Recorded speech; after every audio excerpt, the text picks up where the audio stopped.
नमस्कार, मैं रचना शर्मा चढ़ती कला टाइम टीवी देख रहे सभी दर्शकों का स्वागत करती हूं। आप देख रहे हैं उत्तर प्रदेश के समाचार। मुख्यमंत्री योगी आदित्यनाथ ने किसान मेले में आए 15 राज्यों के सभी किसानों को राम मंदिर दर्शन कराने का ऐलान किया है। उन्होंने इस मौके पर केंद्र सरकार द्वारा किसानों के लिए चलाई जा रही योजनाओं का भी जिक्र किया। राजधानी लखनऊ में CSIR और स्वीम ऐप द्वारा आयोजित किसान मेला 2024 से आए सभी 4000 किसानों को प्रदेश सरकार राम मंदिर के दर्शन कराएगी। इसका ऐलान मुख्यमंत्री योगी आदित्यनाथ ने किया। मेले में 15 राज्यों के किसान शामिल हुए। इस मौके पर उन्होंने केंद्र सरकार द्वारा प्रधानमंत्री नरेंद्र मोदी के नेतृत्व में किसानों के लिए चलाई जा रही योजनाओं का जिक्र किया। वहीं इस मौके पर उन्होंने कहा कि प्रदेश में इस समय 4 कृषि विश्वविद्यालय हैं और अब जल्द ही 5वां भी खुलेगा। किसान खुशहाल होगा तो देश भी खुशहाल होगा। इसके अलावा मुख्यमंत्री योगी ने इस मौके पर सीम ऐप द्वारा विकसित एरोमा ऐप का भी लोकार्पण किया। मेरा ये मानना है, किसान अगर खुशहाल होगा, प्रदेश खुशहाल होगा। उत्तर प्रदेश जैसे राज्य में जहां पर धरती अत्यंत उर्वरा है, जल संसाधन प्रचुर मात्रा में है, देश के अंदर 16% आबादी, लेकिन 16% आबादी में 11% हमारी एग्रीकल्चर से जुड़ी हुई लैंड है और देश की कुल कृषि से जुड़ी हुई भूमि में से 11% लैंड होने के बावजूद हम 22% से अधिक खाद्यान्न का उत्पादन अकेले उत्तर प्रदेश से करते हैं। ये हमारी उर्वरता को, यहाँ की उर्वरता को प्रदर्शित करता है। लेकिन इसमें अभी हमें बहुत कुछ करना है। जैसे यहाँ पे सीमैप की तरफ से बताया गया, उन्होंने अलग अलग क्लस्टर विकसित किए हैं। इन क्लस्टर को विकसित करने में हम सभी 89 कृषि विज्ञान केंद्रों में भी क्लस्टर विकसित करके वहां पर हम लोग नए तरीके से किसानों के समूहों को आगे बढ़ाने में योगदान दे सकते हैं। और मेरा मानना है, औषधीय पौधों की खेती में, उसकी प्रोसेसिंग में, उसकी मार्केटिंग को अगर हम उसके साथ जोड़ लें, कई गुना लाभ हमारा एक अन्नदाता किसान प्राप्त कर सकता है। परंपरागत खेती में अगर 1 एकड़ में 1 वर्ष में वह 20 से 25 हजार रुपए कमा रहा है, तो औषधीय पौधों की खेती में वही किसान 1.25 लाख से लेकर 1.5 लाख रुपया 1 एकड़ खेती में कमा सकता है। अब आप मुझे बताइए कि 20 से 25 हजार रुपये में लाभ होगा, उस व्यक्ति की जीवन में खुशहाली आएगी या 1.25 लाख से 1.5 लाख में उसके जीवन में खुशहाली आएगी? यानी स्वतः ही हम जान सकते हैं कि हम कई गुना उसको उसकी आमदनी बढ़ाने में योगदान दिया जा सकता है। और इस दिशा में जो प्रयास सीमैप और अन्य केंद्रीय लैबोरेटरीज के द्वारा यहां पर प्रारंभ किया गया है, मुझे लगता है कि यह सभी लोग मिलकर के अगर इस कार्यक्रम को आगे बढ़ाएंगे तो इसके और बेहतर परिणाम आएंगे। मुझे देश की संसद में एक लंबे समय तक रहने का अवसर प्राप्त हुआ था और मैं इस बात को अनुभव करता था कि संसद के हर सत्र में मुद्दा उठता था किसानों की आत्महत्या का। किसान आत्महत्या क्यों करता था? उसके कारण थे। उसकी उपज का दाम उसे नहीं मिल पाता था। जिस धरती माता से वह मेहनत करके, परिश्रम करके, अपना पसीना बहा करके उपज प्राप्त करता था, उस उपज के लिए सही बीज नहीं मिलता था, सही वैज्ञानिक सलाह नहीं मिलती थी, उसकी कभी जांच नहीं हो पाई थी, सिंचाई की सुविधा नहीं थी, मार्केट से जोड़ने का कार्य नहीं हुआ था। पहली बार एक साथ इन सबको जोड़ने का कार्य हुआ और ये तो हमारा सौभाग्य है उत्तर प्रदेश वासियों का और लखनऊ वासियों का कि यहां पर एक साथ सीमैप भी है, CDRI भी है, NBRI भी है और IITR भी यहां पर कार्य कर रहा है। उत्तर प्रदेश के योगी सरकार के मार्गदर्शन में प्रदेश विकासशील राज्यों की गिनती में शामिल हो गया है। इसी कड़ी में बदायूं में HPCL कंप्रेस्ड बायोगैस संयंत्र का उद्घाटन हो चुका है। इतना ही नहीं, 8 नए CBG संयंत्रों का भी शिलान्यास किया गया है। मुख्यमंत्री योगी आदित्यनाथ ने हाल ही में विधानसभा दातागंज क्षेत्र के गांव सेजनी में बनाए गए HPCL प्लांट का शिलान्यास किया था और यहाँ 342 करोड़ की 40 परियोजनाओं का लोकार्पण और शिलान्यास किया गया था। इस दौरान सीएम ने कहा कि 7 साल पहले तक लोग बंदायू आने से डरते थे, लेकिन आज उत्तर प्रदेश दंगा नहीं बल्कि उत्सव प्रदेश बन गया है। उन्होंने कहा कि प्लान की शुरुआत के बाद किसान पराली और गोबर बेचकर कमाई कर सकेंगे। रोज 14 मीट्रिक टन बायोगैस और 65 मीट्रिक टन जैविक खाद बनेगी। मुख्यमंत्री ने कहा कि पराली बेचकर किसान कमाई भी करेंगे और उनके खेत की उर्वरा क्षमता भी बढ़ेगी। किसान समृद्ध होंगे, नौजवानों को रोजगार मिलेगा। बदायूं के साथ साथ प्रदेश के 8 अन्य जनपदों में, जिनमें जौनपुर है, अमेठी है, सीतापुर है, फतेहपुर है, बहराइच है, बरेली है, कन्नौज है, यानी इन सभी जनपदों में भी नए प्लांट स्थापित होने जा रहे हैं। एक प्लांट पर 50 एकड़ जमीन चाहिए, लेकिन 130 से लेके 150 करोड़ रुपए का निवेश भी होगा और जब प्लांट बनकर के तैयार होगा तो लगभग 100 नौजवानों को नौकरी भी उसमें प्राप्त होगी। लाखों किसान उसके माध्यम से सीधे सीधे उनकी आजीविका में वृद्धि होगी और उनकी आमदनी बढ़ेगी, जिसके कारण स्मॉग जैसी समस्या का समाधान होगा। आपने देखा होगा ये जो प्लांट बनेगा, यह 14 मीट्रिक टन कंप्रेस्ड बायोगैस बनाएगा और 65 मीट्रिक टन इससे कंपोस्ट बनेगी।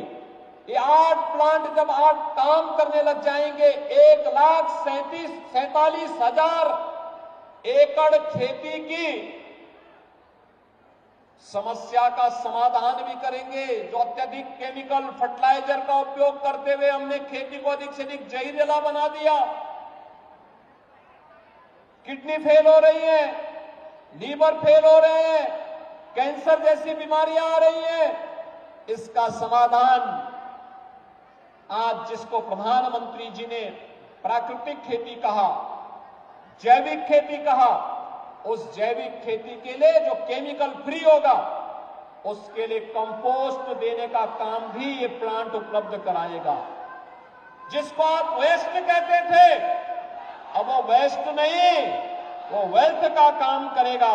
और यही प्रधानमंत्री जी का विजन है कि कुछ भी वेस्ट नहीं, केवल हमारा विजन किसी को अच्छा और बुरा बनाता है, हम उसको किसानों की समृद्धि के साथ जोड़ करके उसको वेल्थ में बदलने का काम करेंगे। कंप्रेस्ड बायोगैस प्लांट उसी एक नई श्रृंखला को चलने का और युग परिवर्तन का कारण बनेगा। इस दृष्टि से बदायूं वासियों को मैं इसके लिए हृदय से बधाई देता हूं।